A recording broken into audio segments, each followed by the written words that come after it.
It's More Money with leading economist Steve Moore. Now, here's your host, Steve Moore. Welcome back, folks. This is the More Money Show on WABC Talk Radio, the number one talk radio station in these United States. I told you at the top of the show that I get the best guests of just about any talk radio show you can listen to. I'm not the greatest host, but I get great guests, and that is certainly true of my next guest, John Stossel. I'm used to having John Stossel interview me, so I get to some retribution here and put him under the microscope. But John, you've been a longtime friend. You all know, by the way, John Stossel, he really kind of invented TV reporting on consumer issues. I think he was the first in that genre. He was with 2020 and did incredible investigative reporting. He is an icon in the TV business. John, thanks so much for coming on the show. Thanks for the nice intro.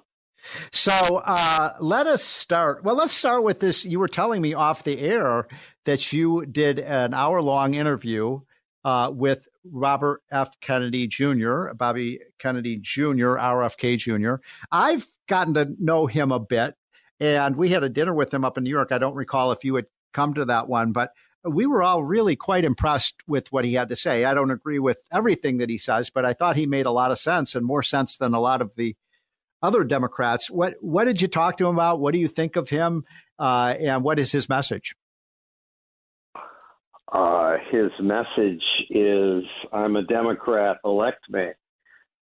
He knows what to say to liberty-minded people. He gets standing ovations at your dinner and at Freedom Fest. And he then talks about the Constitution, talks about cutting spending. But when I press him on cutting spending, it veers into this big government fantasy that lots of politicians have that a dollar invested in childcare will create 20 private sector jobs. I'm going to spend money to reduce the deficit. And it's just incoherent. Right. And of course, he's always accused of making stuff up about vaccines. We found he didn't, that he quotes studies accurately. Right. But he focuses on small, often uncorroborated studies and ignores much bigger studies which show things like, for example, that autism and vaccines are not related. Mm-hmm. So I'm glad he at least talks about the deficit and some pro-liberty issues, but he's a disappointment. So, I found myself in agreement with about half of what he said at our dinner and about half of the things he talked about, I disagreed with. But I think it's healthy that we at least have a Democrat who is kind of challenging some of these orthodoxies of the modern day Democratic Party.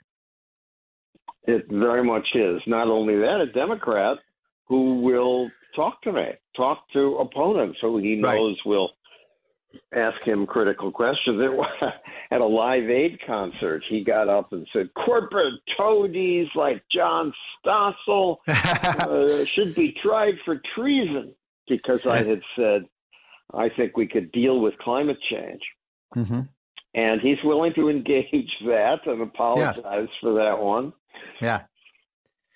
No, it's I found him to be, someone who you could have a good conversation, a good debate with. And, I asked him at that dinner that we had with him, I said, well, what do you think about cutting tax rates? And he said, well, I learned from my uncle, of course, that would be John F. Kennedy. And I learned from my brother that cutting tax, my father, that would have been RFK, that cutting taxes can be a very positive stimulus to the economy. I don't think there are virtually any Democrats left that believe that today. It's very sad. So sad. So what, did you like him? Didn't really get to know him enough to decide. I was also about to MC his alternate debate and was trying to figure out the logistics for that. Right. So, but that interview happened at the Freedom Fest out in Vegas. When did it, where I did the interview? No. Yeah.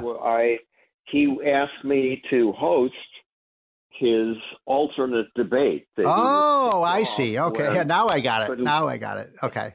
And so I said, well, I'll do it if before it, you can say it's practice.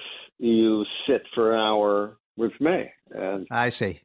He agreed to that. So how do people get to see the video?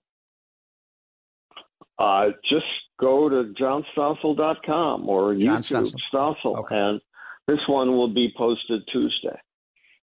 Okay. So fantastic. Well, I can't wait to watch that. I find him to be a kind of a fascinating guy. He's got that Kennedy charm.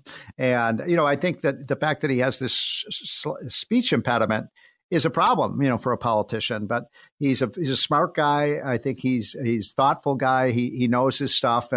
And so I'm amazed at how the Democrats so ferociously attacked him. It's just a machine, I guess. We do talk about Robert Reich saying he's a Nazi sympathizer because he uses certain numbers in a tweet. Wacko stuff. And yet Robert Reich gets lots of hits on YouTube releasing these odd videos. Yeah, well, he was against the vaccine. I was against the vaccine mandate. But he certainly, I think did a service and really helping create a backlash against vaccine mandates, whether regardless of what you think about vaccines. And I'm fine with vaccines, but I think everyone should be. I think you and I met at the Cato Institute, so we're both pretty libertarian. If people want to use a vaccine, they should. And if people don't want to, I don't think the government should ever force someone to take a vaccine. What do you say? I agree. Yeah. And so it's only been done once in America. In Philadelphia, there was a religious group, and I forget, an outbreak of something, and they told them, you have to get vaccinated, and they went along with it. Right. And so that is, I think, an infringement on people's liberties. Well, the other thing that you have been working on that I understand is becoming a kind of expert on these betting markets for predicting political outcomes, including election outcomes. Tell people about your interest or involvement in that. I got involved when I did a 2020 piece, I think, on the wisdom of the masses as reflected in prediction markets. Mm-hmm. And when people put their own money where their mouths are, they just care more. You research more. Yes. And that's why when it comes to predicting who's going to win an election, the pundits are useful and the polls are useful. But the betting takes all of it into account, and it's the most useful. It's not perfect. It didn't get Trump right when he won, but it's better than everything else. And as I look at it today at electionbettingodds.com, I see Kelly has a 37% chance of being picked, as her VP Shapiro is at 26%. And to go to the main one, Trump is at 58.1%, down a little in the last 4 hours, and Harris is up but still at 39%. Yeah. And so you're saying that people should pay closer attention to these betting, and those betting odds change in real time, right? People are betting all of the time. And so you can click to what site do you go to? Electionbettingodds.com. Electionbettingodds.com. And you can find out up to the minute in real time, what the odds are. They change every, hour, don't they? Every 5 minutes. Every 5 minutes. So, I agree with you, and I'm a big fan of prediction markets, John. I think we should use prediction markets for a lot of policies. For example, and tell me if you think I'm right or wrong here. By the way, I'm talking to the great John Stossel. You all know him from the longtime host of 2020. He is one of was really the first American TV reporter to do consumerism and really talk about things that affected consumers. And what I was going to say is that for example, let me give you an example. So everybody has an argument about climate change, what's going to happen to the temperature of the planet and all of these kinds of things. And, some scientists say this is going to happen and other scientists say that's going to happen. Some say the temperature of the planet's going to rise by 5 degrees. Some say, it's not going to rise at all, et cetera. And it seems to me that rather than relying on these scientists, I mean, they certainly should have a voice, but we should be why can't we have a betting market on what the temperature of the planet will be 20 years from now?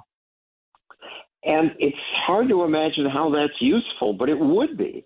It would be the culling of all the best opinion about the scientific predictions. Right. And people would be able to use that to plan their futures, and it would be free to the public. Yeah. Now we have insurance markets that help an insurance market is basically a prediction market, wouldn't you say? Or yes. Okay. And those work. Yeah. They make a bet that you're going to die or not die, and they only stay in business if they're right most of the time. Most of the time. Well, you're involved in this. I think it's really important for people to understand that these prediction markets are open. They're not. What about the idea that one person could put a huge bet down, to try to influence the betting market? It would have to be unbelievably huge, and it's not clear what they would win. They could influence the market, but that wouldn't influence the election. Right. Well, they might try to like that. The Commodities Futures Trading Commission's trying to ban these things. Right. When the one that does exist in the United States, Predictit.com, when these first came up, the Pentagon introduced them and said, we could use these to predict where the next terrorist attempt will occur. And 2 senators said, this is disgusting betting on terror, and Congress quickly shut it down. But that's short-sighted. It is short-sighted. And, I believed that we would have made a lot better decisions, John, with respect to COVID if we had actually had a betting market about, how many people do you think will die of COVID in the next year? Now, some people might think that's a kind of morbid thing, but you may recall, John, that there was a very famous, I think it was a British study that said 2 or 3 million people were going to die from COVID in the United States. And that freaked people out. And we shut everything down. We shut down our schools and our churches and our businesses and our restaurants. And because of these completely phony studies.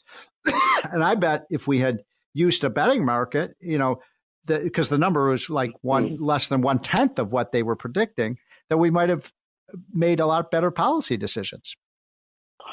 They probably would have just pushed ahead. Maybe. We can hope. Yeah. Well, I don't know why anybody consults anything else. This is just better. I'm addicted to it. Me too. Check it 4 times a day. So tell me, John, in just our last minutes left, I'm talking to the great John Stossel. What, what else can you bet on? For the people who have not been, what kinds of things besides political races can you bet on? On these overseas markets, it's similar to the financial markets. They have a number of bets. I'm familiar with Predictit.com, which is mostly political bets. All I know is what we cover, which is the elections, and you can't bet on my site because the repressives in America made that illegal. So this just keeps track of what others bet, and most of that is overseas. Smarkets, Betfair, Polymarket, these other betting sites. Yeah. It's a shame. We should allow this to happen. People should be able to bet their own money if they want to. You mentioned insurance markets. We use prediction markets all the time. Why not use prediction markets when comes to things like politics? In my last minute with you, John, you are, before you go to the last thing, I want one last thing, which is to ask. I so totally agree with the stuff you write about and think about. And this is so important for the future of the country. Why are we such a freaking minority Well, that's kind of where I was going to ask you that question. We're right, but not everybody is listening to us, and it is frustrating me, John. That's what I was going to ask you.